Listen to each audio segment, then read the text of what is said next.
নমস্কার, সবাই কেমন আছেন? আশা করি সবাই খুব ভালো আছেন। আমরাও সবাই খুব ভালো আছি। আমি আবারও দিল্লিতে এসেছি, অনেক দিন এসেছি, কিন্তু আমি এতদিন ভিডিও দেইনি।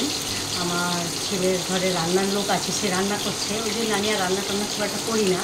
তো আজকে আমি রান্না দেখাচ্ছি কেন, কালকে আমরা শিয়ার পার্কে গেছিলাম, ওখান থেকে দুটো বড় বড় ইলিশ মাছ এনেছি। তো সেই ইলিশ মাছের আজকে ঝোল করবো আমি। আর রান্নার বউটা কিছু রান্না করে দিয়ে গেছে, ও পুঁটলি ভাজা করেছে, আর সকালে একটু পোহা করেছে, ভাত করে দিয়ে গেছে। আর আমি মুসুর ডালকে পেঁয়াজ ডাল করেছি, আর বৌমার জন্য একটু সিদ্ধ ডাল করেছি, আর একটু ফুলকপি ভাজবো, আর মাছের ঝোল করবো। তো আমরা সবাই এমনি মোটামুটি ভালো আছি, আমার নাতনিও খুব ভালো আছে।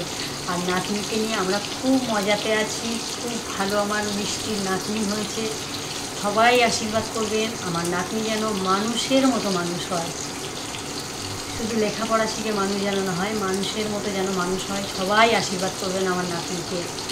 আর আজকে খালি দেখাই আমি ইলিশ মাছটা কী দিয়ে করব। পুরো ডিটেলস আমি আজকে আর দেখাবো না, কেন অনেক জোগাড়যন্ত্র আছে। আর আমার বৌমা ছেলে এক জায়গায় গেছে, বাড়িতে নেই, তো নাতনিটা আমার কাছে রয়েছে, এখন দাদু করে বসে আছে, ওই জন্য আমি ডিটেলস রান্নাটা দেখাতে পারবো না, কেন মাঝে মাঝে ওর কাছে যেতে হচ্ছে। যদিও ঘুমায় আবার জাগে, ছোটো মানুষ যেটা হয় আর কি, সবাই জানেন ছোটো মানুষ যেটা অল্প অল্প ঘুমায়, অল্প অল্প জেগে থাকে, এরকম। তো দেখায় আসুন। খুব বড় বড় ইলিশই এনেছে, দুটো ইলিশ নিয়ে এসেছি, 2 কিলো। 2 কিলোতে একটু কম ছিল। তো এখানে মাছের দাম খুব একটা বেশি নয়, খুব টেস্টফুল, মাছটা খেতে সত্যি খুব ভালো। তো এই মাছটা নিয়েছে এখানে 1600 টাকা করে, শিয়ার পার্কে কিলো নিয়েছে। আর দুটো এনে নিয়েছি, আমি আর শিপুর দাদু খাবো, আমার হাজব্যান্ড, আমরা দুজনেই খাবো। আমার ছেলে তো কোনো মাছ খায় না, একটু রুই মাছের ঝোলটা খায়, আর রুই মাছের গাদার পিস অল্প একটু খায়, আর নাহলে ও একদমই মাছ খায় না, কোনো মাছই পছন্দ করে না আমার ছেলে। আর বৌমাও খুব একটা খায় না, ইলিশ মাছ টুকটাক খায়, কিন্তু আজকের বললো আমি ইলিশ মাছ খাবো না, ইলিশ মাছের ডিমটা পছন্দ করে। তো এই ডিমওয়ালা ইলিশ আমি আনিনি, আমি বাড়ির থেকে এনেছিলাম ডিমওয়ালা ইলিশ, তখন ও খেয়েছে, ওই জন্য বললাম আমি আর ইলিশ মাছ খাবো না কো।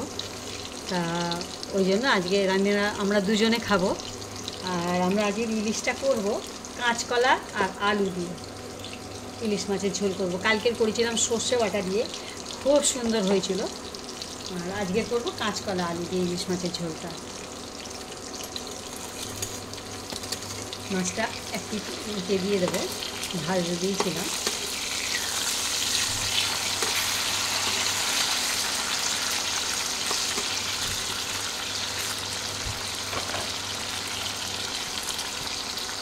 দিল্লির যে কোনো জিনিস, প্রত্যেকটা জিনিস মানে কী বলবো, মানে এ ক্লাস জিনিস পাওয়া যায়, প্রত্যেকটা জিনিস আমি দেখি এখানে, মানে জিনিসপত্র থেকে আরম্ভ করে, সবজি থেকে আরম্ভ করে, মাছের থেকে আরম্ভ করে, প্রত্যেকটা জিনিস খুব সুন্দর এখানকার।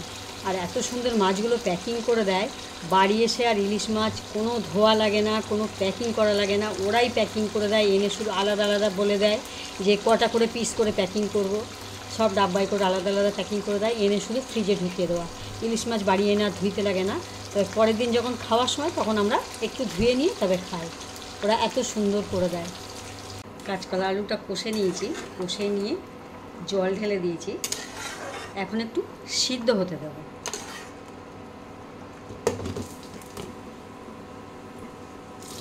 ততক্ষণে আমি আর শিপুর দাদু দুজনে একটু চা খেয়ে নেব, লাল চা বানিয়েছি, যতক্ষণ সিদ্ধ হচ্ছে ততক্ষণ লাল চাটা একটু খেয়ে নেব। এই ভিডিওটা দেওয়ার কারণ আছে, কেন আমি অনেক দিন রেসিপি দেইনি, সবাই মনে করছে কাকিমা কোথায় গেল, হ্যাঁ আমার নাস্কা ভিডিওটা কেন চলছে না, অনেকে ভাববে। ওই জন্য আমি ভাবলাম যে ভিডিওটা দিই, যে আমি দিল্লিতে আছি আর এখানে ছোটো নাতনি আছে, তো ওই জন্য এখন ভিডিও করা যাচ্ছে না খুব।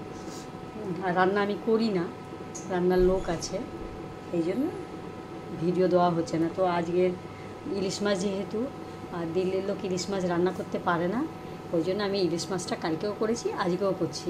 এখন এই দুটো ইলিশ আমরা বুড়ো বুড়ি এখন অনেক দিন ধরে খাবো। মাছের ঝোলটা শুধু আমি করব, আর ওরা সব রান্নাটা সব করবে। তো এখন একটু চা খেয়ে নিই। হয়ে গেছে আমার ইলিশ মাছের ঝোল।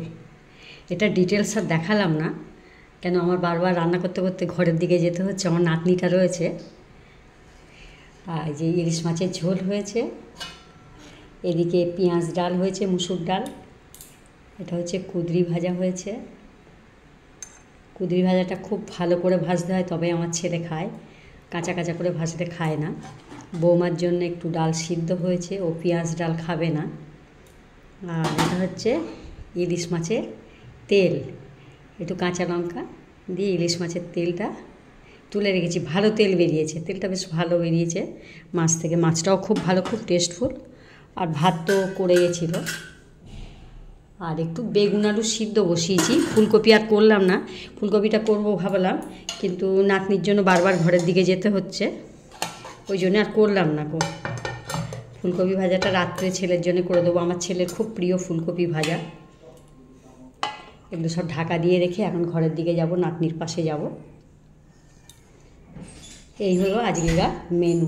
হয়ে গেছে আমার দুপুরবেলা আজকের দিনের রান্নার মেনু।